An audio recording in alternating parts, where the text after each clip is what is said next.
ভগৱন্তৰ কথা শুনিলে জীৱৰ পুণ্য সাধন হয়। আমাৰ ভাগৱতত কৈছে উপজয় পুণ্য পাপ হুৱে দূৰ মিলে মহামুখ্য সুখ প্ৰচুৰ। ভাগৱত শুনিলে পুণ্য উপাৰ্জন হ'ব আৰু এই পুণ্যটো অক্ষয় পুণ্য বুলি কৈছে।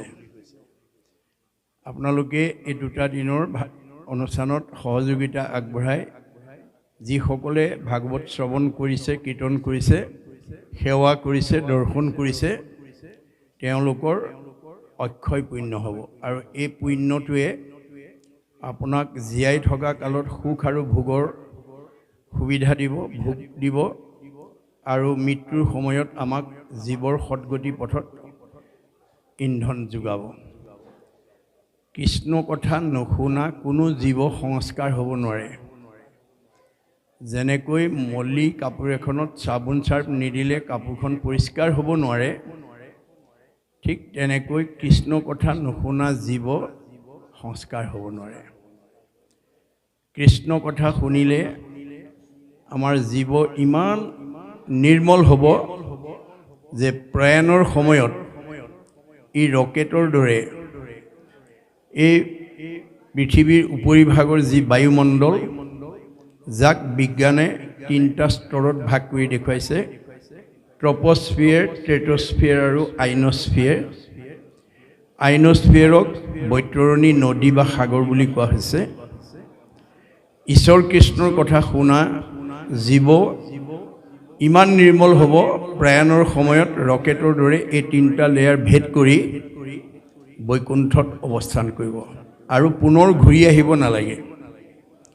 আৰু ঈশ্বৰৰ কথা নুশুনা জীৱ যিমান বিদ্যাৱন্ত, ধনৱন্ত, শ্ৰীমন্ত, সম্পদশালী নহওক কিম্বা, ঈশ্বৰৰ কথা নুশুনিলে জীৱই এই 3টা লেয়াৰ ভেদ কৰি যাব নোৱাৰিব। মধ্যাকৰ্ষণ শক্তিৰ ভিতৰতে ঈশ্বৰ কৃষ্ণৰ কথা নুশুনা জীৱবিলাক অহা যোৱা কৰি থাকিব লাগিব। ভগৱানে কৈছে মোৰ কামৰ কাৰণে যদি তুমি এটা খোজ আগবঢ়াব পাৰা, এই জন্মত প্ৰতিটো খোজৰ মূল্য হ'ব এটা এটা অশ্বমেধ যজ্ঞৰ সমান পুণ্য। গতিকে এই জীৱবিলাকে পৰকালত কিমান ওপৰলৈ যাবগৈ সেইটো আপোনালোকে নিজে অনুমান কৰিব লাগিব। কাৰণ আমাৰ জীৱৰ মৃত্যু নাই, জীৱৰ সংস্কাৰ আছে আৰু গতি আছে। মৃত্যুটো কেৱল দেহৰহে আছে বুলি কৈছে। দেহৰেহে ধৰ্ম, জনম, মৰণ। জীৱৰ কি আছে? সংস্কাৰ আৰু গতি, হয় ঊৰ্ধ্বগতি নহয় অধোগতি। আপোনালোকে যদি প্ৰতি বছৰে এনেকৈ ভাগৱত শুনি পেলাই মনটো সংস্কাৰ কৰিব পাৰে, তেতিয়াহ'লে আপোনালোকৰ জীৱবিলাকে জীয়াই থাকোঁতে শান্তি পাব, মৰিলে সৎগতি পাব। যদি ভাগৱত নুশুনে জীৱ সংস্কাৰ হ'ব নোৱাৰে। অসংস্কাৰী জীৱই জীয়াই থাকোঁতে অশান্তি পাব, বিভিন্ন অমংগল হ'ব আৰু মৰিলে অধোগতি যাব। সেইকাৰণে ভাগৱত শুনাৰ লাভালাভ সম্পৰ্কে ভাগৱততে উল্লেখ কৰা আছে। আকৌ শুনি বন্ধ্যা নাৰী পুত্ৰ হুৱে গুণৱন্ত, দুৰ্জনো সজন হুৱে দুখী ধনৱন্ত। ভাগৱত শুনিলে সতী সন্তান নোহোৱা মাতৃয়ে সুযোগ্য সন্তান পোৱাৰ যোগ্যতা লাভ কৰে বুলি কৈছে। দুখীয়া মানুহ ধনী হয়, দুষ্ট মানুহ শান্ত হয়। সেইকাৰণে মহাপুৰুষ শংকৰদেৱে আমাক আহ্বান জনাইছে কি বুলি? কিন্তু আগে প্ৰথমত মহাশাস্ত্ৰ ভাগৱত শুনিওক মহাযত্ন কৰি। আপোনালোকে ভাগৱত মহাযত্ন কৰি শুনিব লাগে। বিশেষণ দিছে দেই। লাভ কি হ'ব? বিষয়ৰ দুখ যত সকলে কৰিব হত, হৰি ভকতৰ সংগ ধৰি। আজিৰ দৰে ভকতৰ সংগত যদি আমি ভাগৱত শ্ৰৱণ কৰিব পাৰোঁ, আপোনালোকৰ পাৰিবাৰিক জীৱন, দাম্পত্য জীৱন, যুগ্ম জীৱন, সাংসাৰিক জীৱন, সামাজিক জীৱনত কোনোবাই যদি কিবা দুখ দুৰ্গতি ভোগ কৰি আছে, অপায় অমংগল হৈ আছে, তাৰ পৰা আমি নিজক মুক্ত কৰিব পাৰিম। সেইকাৰণে মহাপুৰুষে কৈছে কৰা পান ফল ইটো যাৰ আছে ভাগ্য যিটো ৰস বিভাৱনত চতুৰ। আজি ভাগৱত শুনিবলৈ অহা সকলক ভাগ্যৱান বুলি কৈছে আৰু টেঙৰ মানুহ বুলি কৈছে। সাধুৰ সংগ অনুসৰি কৃষ্ণ কথা কৰ্ণে ভৰি সমস্ত আপদ কৰা দূৰ। আমাৰ জীৱনৰ সকলো আপদৰ পৰা কৃষ্ণ কথা শুনা জীৱক ভগৱানে মুক্ত কৰি দিব। মাক দেউতাকে কোন ল'ৰা ছোৱালীক ভাল পায়? যি ল'ৰা ছোৱালীয়ে মাক বাপেকক শ্ৰদ্ধা কৰে, ভক্তি কৰে, মৰম কৰে, আদৰ কৰে আৰু হাক বচন শুনে, দিহা পৰামৰ্শ মতে চলে, সেইটো সন্তান সকলো পিতৃ মাতৃৰ মৰমৰ। কোনোবা যদি সন্তান হৈ পিতৃ মাতৃৰ প্ৰতি শ্ৰদ্ধা ভক্তি মৰম চেনেহ নাথাকে, পিতৃ মাতৃৰ হাক বচন নুশুনে, দিহা পৰামৰ্শ মতে নচলে, তেতিয়া সেইটো সন্তান কোনো পিতৃ মাতৃ মৰমৰ হ'ব নোৱাৰে। এইটো যেনেকৈ বাস্তৱ সত্য, আমি সকলো ভগৱানৰ সন্তান বুলি কৈছে। তোমাৰে সেই অংশ আমি যত জীৱ জাত, আমি সকলো ভগৱন্তৰ সন্তান। আমি সন্তান হৈ পুৱা গধূলি মানুহৰ জন্ম পাই ঈশ্বৰৰ সেৱা ভক্তি কৰিছোঁনে নাই? গাটো ধুই ধূপ এজাল জ্বলাই ঈশ্বৰৰ প্ৰাৰ্থনা এটা কৰিছোঁনে নাই? তাৰ ওপৰতহে ঈশ্বৰে আপোনাক কিমান ভাল পাব বেয়া পাব নিৰ্ভৰ কৰিব। গতিকে আমি তৃণমূল ঘৰখনৰ সকলো পৰিয়ালক গুৰুজনাৰ আদৰ্শৰে আমি প্ৰথমতে বিষ্ণু যজ্ঞ কৰাৰ প্ৰতি আহ্বান জনাব। তাৰপিছতহে ভূত যজ্ঞলৈ আগবাঢ়িব। বিষ্ণু যজ্ঞ মানে আমি ৰাতিপুৱা গধূলি গা পা ধুই গুৰু সেৱা বা ঈশ্বৰ প্ৰাৰ্থনা কৰাৰ পিছত মনটো শুদ্ধ কৰি লোৱাৰ পিছতহে পঞ্চভূতৰ দেহটো ৰাখিবৰ কাৰণে খোৱা বোৱা কৰিব লাগে। আমাৰ বহুত মানুহে এই কথা নাজানি মুখখন ধুইয়েই বহুতে ভূত যজ্ঞত লাগি যায়। আৰু বহুতে মনৰ কবলত পৰি কয়, মোৰ এটা অভ্যাস আছে বুজিছানে, ৰাতিপুৱা শুই উঠি লাল চাহ একাপ নাখালে, চাহকাপৰ লগত শুকান ৰুটি এখন নাখালে, তামোল এখন নাখালে, চেদা পালি নাখালে, কিবা এমুঠি নাখালে, মোৰ বাকী কৰ্মবিলাকৰ কাৰণে মই আগবাঢ়িব নোৱাৰোঁ। এনেকুৱা অভ্যাস যদি কাৰোবাৰ আজি তাৰিখলৈকে আছে, আজিৰ পৰা এৰিব লাগিব দেই। আপোনাৰ সেই অভ্যাসটো কাৰ কবলত পৰি কৰিছে? মনৰ কবলত পৰি কৰিছে। আপুনি মনৰ দাস হৈছে। আমাৰ ভাগৱতে কৈছে, মনে পাপ কৰে যায় লাগয় জীৱত, সেইকাৰণে জীৱে দুখ ভুঞ্জে সংসাৰত। আজি আমাৰ সমাজত বহুত মানুহে ভাগৱতৰ দৰ্শন নজনাৰ কাৰণে মনৰ কবলত পৰি উঠি অহা বহুত প্ৰজন্মই নাখাবলগীয়া খাইছে, নকৰিবলগীয়া কাম কৰিছে, নাযাবলগীয়ালৈ গৈছে, যাৰ কাৰণে এই দেহত তেওঁ বিকাৰ ভুগিবলগীয়া হৈছে। কিমান? 84 নৰক। 84 নৰক। আমাৰ ভাগৱতৰ মতে নৰক মানে দুখ। 84 নৰক আমি ভোগ কৰিব লাগিব। কোনে ভোগ কৰিব? এই দেহে ভোগ কৰিব। কেতিয়া ভোগ কৰিব? জীয়াই থাকোঁতে। কিহৰ প্ৰভাৱত? কালৰ প্ৰভাৱত। কালে আমাক অতৰ্কিত গতিত গ্ৰাস কৰি থাকিব আৰু কৰা কৰ্মৰ ফলবিলাক আমাৰ দেহে ভোগ কৰিব। এই 84 নৰক মানে 84 প্ৰকাৰৰ দুখ বেদনা আমাৰ দেহটোৱে ভোগ কৰিব। আৰু তাৰ এটা সমীক্ষা আমাৰ এজন দাৰ্শনিক পণ্ডিতে দিছে যে আমাৰ নিজৰ হাতেৰে নিজৰ শৰীৰটো জুখি চালে 3.5 হাত হয়।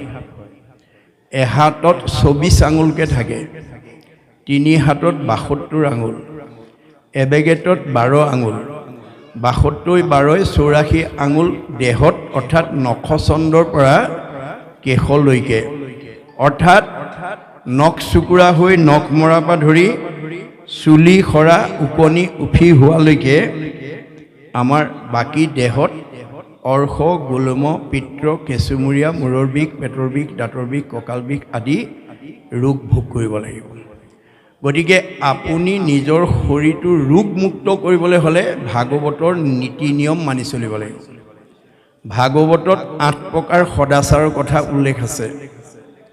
কায়ৰ সদাচাৰ, বাক্যৰ সদাচাৰ, মনৰ সদাচাৰ, গমন সদাচাৰ, শৌচ সদাচাৰ, অন্ন সদাচাৰ, স্নান সদাচাৰ, শয়ন সদাচাৰ। এই 8 প্ৰকাৰ সদাচাৰ মানি যিবোৰ পৰিয়াল চলিব তেওঁলোকৰ শাৰীৰিক অসুস্থতাই সহজে শৰীৰত আক্ৰমণ কৰিব নোৱাৰিব। মন আনন্দত থাকিব, পৰমায়ুস বৃদ্ধি হ'ব। আমাক ভগৱানে প্ৰত্যেককে 100 বছৰহে দিছে দেই। মনুষ্যৰ আয়ুসত বৰিষ সংখ্যাত বুলি কৈছে। আমাৰ প্ৰত্যেককে ভগৱন্তই 100 বছৰ দি পঠিয়াইছে, কিন্তু ভাগৱত নুশুনিলে 100 বছৰ ভোগ কৰিবলৈ নাপাব। কাৰণ ভাগৱতৰ দৰ্শন যদি কোনোবা মানুহে নাজানে, তেওঁ শিক্ষিতেই হওক অশিক্ষিতেই হওক, মতা মানুহে হওক মাইকী মানুহে হওক, ডেকা ল'ৰাই হওক গাভৰু ছোৱালীয়ে হওক, যি ভাগৱতৰ দৰ্শন নাজানে, ভাগৱতৰ নীতি সদাচাৰ নামানে, সি কেতিয়াও 100 বছৰ ভোগ কৰিবলৈ নাপাব, তাৰ আগতেই গুচি যাব। আমাৰ গুৰুজনাৰ দিনত কেইবাজনো আতা পুৰুষে আয়ুস বঢ়াইছে। কেনেকৈ? ভাগৱতৰ উল্লেখ কৰা নীতি সদাচাৰবিলাক মানি পেলাই তেওঁলোকে শংকৰ মাধৱৰ ওচৰতেই ভাগৱত শুনিছিল, ব্যাখ্যা শুনিছিল। কিন্তু তেওঁলোকৰ এটা স্বভাৱ আছিল, গুৰুতকৈ শিষ্য সিয়ান, খুচৰি খুচৰি লয় জ্ঞান। নজনা কথাবিলাক চব শিকি লৈছিলে। শিকাওঁতা মাধৱদেৱ 107 বছৰ জীয়াই থাকিল, শংকৰদেৱ 120 বছৰ জীয়াই থাকিল। কিন্তু তেওঁলোকৰ পৰা শিক্ষা লোৱা আমাৰ লখিমপুৰ বৰনাৰায়ণপুৰত জন্মগ্ৰহণ কৰা বদলা আটাই 130 বছৰ আয়ুস বঢ়ালে। ৰাম আটাই 140 বছৰ, মথুৰা দাস আটাই 151 বছৰলৈকে আয়ুস বঢ়াইছে। এই ওপৰঞ্চি বয়সবিলাক ক'ৰ পৰা পাব? যিবিলাকে নিয়ম নীতি সদাচাৰ নামানে, সেইবিলাকৰ পৰা আয়ুসবিলাক কাটি নি নিয়ম মনাবিলাকত যোগ দিব। সমস্ত মানৱ জীৱনৰ প্ৰয়োজনীয় দিশখিনি ভাগৱতৰ মাজেদি শুকদেৱে পৰীক্ষিতৰ আগত কৈ আছে। পৰীক্ষিত বৈষ্ণৱ হৈও অভিশপ্ত হ'ল, কাৰণ তেওঁ বৈষ্ণৱ গুণৰ প্ৰতিভাটো প্ৰয়োগ কৰিব নাজানিলে। আপোনালোকৰ গাঁৱৰ ধনী মানুহ, বিদ্যাৱন্ত মানুহ, বুদ্ধিমন্ত মানুহ, জ্ঞানী মানুহজনো অভিশপ্ত হ'ব যদি ভগৱন্তই দিয়া প্ৰতিভাটো প্ৰয়োগ কৰিব নাজানে। ধনী মানুহ হৈ যদি দুখীয়া মানুহক মনত দুখ পোৱাকৈ কথা কয়, তাচিল্য কৰে, গাঁওখনৰ ভিতৰত বেছি শিক্ষিত হৈ পেলাই যদি অশিক্ষিতজনক তাচিল্য কৰে, উপহাস কৰে, জ্ঞানী হৈ যদি ভুল জ্ঞান প্ৰদান কৰে, আপোনালোক বা আমি সকলোৱে পৰীক্ষিত আৰু ব্যাসৰ দৰে অভিশপ্ত হ'ব লাগিব। মনত ৰাখিব কথাটো। আমি ভাগৱত শুনি ভগৱন্তই দিয়া প্ৰতিভাটো যাতে ভগৱানৰ কামত ব্যৱহাৰ কৰিবৰ কাৰণে আমি সতৰ্ক হ'ব লাগিব। ভগৱানে কৈছে, মই তোমাক 2 নম্বৰ কাঠপাৰ গাঁৱৰ ভিতৰত আটাইতকৈ ধনী মানুহ কৰি দিছোঁ দেই, তোমাক বিদ্যাৱন্ত কৰি পঠিয়াইছোঁ, তোমাক ধনৱন্ত কৰি পঠিয়াইছোঁ, তোমাক জ্ঞানী কৰি পঠিয়াইছোঁ, তোমাক বুদ্ধিমন্ত কৰি পঠিয়াইছোঁ। এই প্ৰতিভাটো মোৰ কামত ব্যৱহাৰ কৰিবলৈ শিকিবা। মই মানে তৃণমূল এটা আত্মা, মই মানে পৰিয়াল, মই মানে সমাজ, মই মানে অনুষ্ঠান, মই মানে প্ৰতিষ্ঠান, মই মানে দল, মই মানে সংগঠন, মই মানে জড়জগত, মই মানে জীৱ জগত, মই মানে নিখিল জগত। অহমেবাস্য মে অগ্ৰে ন অন্যত সৎ অসৎ পৰম প্ৰখ্যাত অহম যো এইতৈশ্য যো অৱশিষ্টতে শিষ্যই হম। ভগৱানে কৈছে, আদিত মই, মধ্যত মই, শেষত ময়েই থাকিম। তুমি দেখা চকুৰে দেখা জগতখন মিছা, কাণেৰে শুনাবিলাক মিছা, আজি আছে কাইলৈ নাই। জগত মিথ্যা, ব্ৰহ্ম সত্য, ব্ৰহ্মহে সঁচা, জীৱ ব্ৰহ্ম এইব কেৱলম।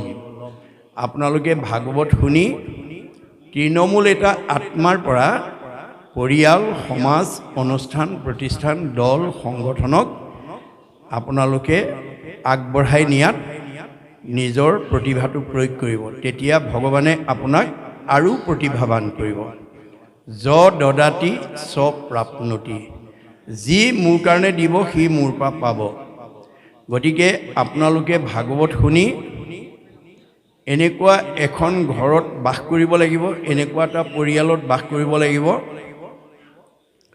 যিটো পৰিয়াললৈ, যিখন ঘৰলৈ ভগৱান নমতাকে আহিব লাগিব। নমতাকে, ভগৱানক নমতাকে অহা এখন ঘৰত বাস কৰিব লাগিব। ভগৱানে কৈছে ভকতে মোক বিচাৰিব নালাগে, মইহে ভকতৰ ঘৰখন বিচাৰি ফুৰোঁ। অৰ্থাৎ যিখন ঘৰত পুৱা গধূলি ধূপ ধূনা জ্বলিব, ঈশ্বৰ উপাসনা কৰিব, সেইখন ঘৰত কৃষ্ণ থাকিব। যেই নাম সেই হৰি, জানা নিষ্ট কৰি নামৰ সংগ নচাৰন্ত হৰি। যিখন ঘৰত পুৱা গধূলি ধূপ ধূনা জ্বলিব, সেইখন ঘৰত কৃষ্ণ থাকিব। কৃষ্ণ থকা ঘৰখনৰ পৰিয়াল আনন্দত থাকিব, মিলা প্ৰীতিত থাকিব, মৰম চেনেহত থাকিব, একতাৰ দোলেৰে বান্ধ খাই থাকিব।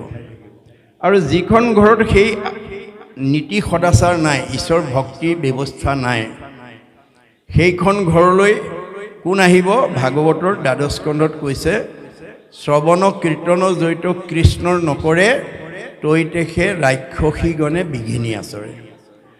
ঈশ্বৰ কৃষ্ণৰ গুণনাম নথকা পৰিয়ালটোত অঘাসুৰ, বকাসুৰ, পলম্বাসুৰ, অৰিষ্টাসুৰ, পুতনা, ব্যোমাসুৰ, ধেনুকাসুৰকে প্ৰমুখ্য কৰি অসুৰবিলাক আহিব। অৰ্থাৎ কায়িকভাৱে নহয়, স্বভাৱগতভাৱে আহিব। ঈশ্বৰ কৃষ্ণৰ গুণনাম নোগোৱা, নুশুনা, নোকোৱা মানুহ ঘৰলৈ মানুহবিলাকৰ স্বভাৱ কেনেকুৱা হ'ব?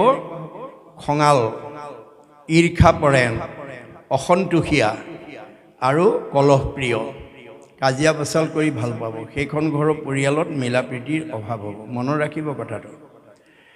এই তথ্যখিনিকে মৃত্যুমুখী পৰীক্ষিতত শুকদেৱে দিবলগীয়া হ'ল। কাৰণ পৰীক্ষিতে বৈষ্ণৱ হৈও প্ৰাণী হিংসা কৰিব যোৱাৰ কাৰণে পাপ সিদ্ধ হ'ল, যাৰ কাৰণে তেওঁ অভিশপ্ত হৈ অৱশেষত মৃত্যুৰ হাতৰ পৰা মুক্ত হ'বৰ কাৰণে গংগাৰ পাৰত আশ্ৰয় লোৱাৰ পিছত শুকদেৱে আহি প্ৰথম স্কন্ধৰ পৰা দ্বাদশ স্কন্ধ ভাগৱতলৈকে শ্ৰৱণ কৰিব লগা হ'ল। প্ৰথম স্কন্ধৰ পৰা যেতিয়া দ্বাদশ স্কন্ধ ভাগৱত তেওঁ নীৰৱ নিচ্ছিন্নভাৱে 7 দিন শুনিলে, দ্বাদশ স্কন্ধ ভাগৱত শুনাৰ লগে লগে তেওঁ ব্ৰহ্মজ্ঞান প্ৰাপ্ত হৈ গ'ল। মই ইমান সময় যিটো মৰিম বুলি ভয় কৰি আছিলোঁ, তাৰ দেখোন মৃত্যুৱেই নাই। অৰ্থাৎ আমাৰ জীৱৰ মৃত্যু নাই। মৃত্যু কাৰ আছে? দেহৰেহে ধৰ্ম জনম মৰণ, দেহটোৰহে জন্ম মৃত্যু আছে। জীৱৰ কি আছে? সংস্কাৰ আৰু গতি আছে। আপোনালোকে যদি প্ৰতি বছৰে বা বছৰত 2-3 বাৰ এনেকুৱা যদি নামঘৰত ভাগৱত চৰ্চা হৈ থাকে, ভাগৱত শুনি থাকে, আপোনালোকৰ সেই জীৱবিলাক সংস্কাৰ হ'ব। সংস্কাৰী জীৱবিলাকে জীয়াই থাকোঁতে শান্তি পাৰিব, মৰিলে সদ্গতি পাব। যদি সেই ব্যৱস্থাটো নাথাকে, তেতিয়া জীৱ সংস্কাৰ হ'ব নোৱাৰে। সংস্কাৰ নোহোৱা জীৱই জীয়াই থাকোঁতে অশান্তি পাব, মৰিলে অধোগতি যাব। গতিকে আমি মৰাৰ পিছত যাতে অধোগতি যাব নলগা হয়, কাৰণ আমি বহুত যত্ন কৰি পৰম সাধনাৰ বলত মানুহ জন্ম পাইছোঁ।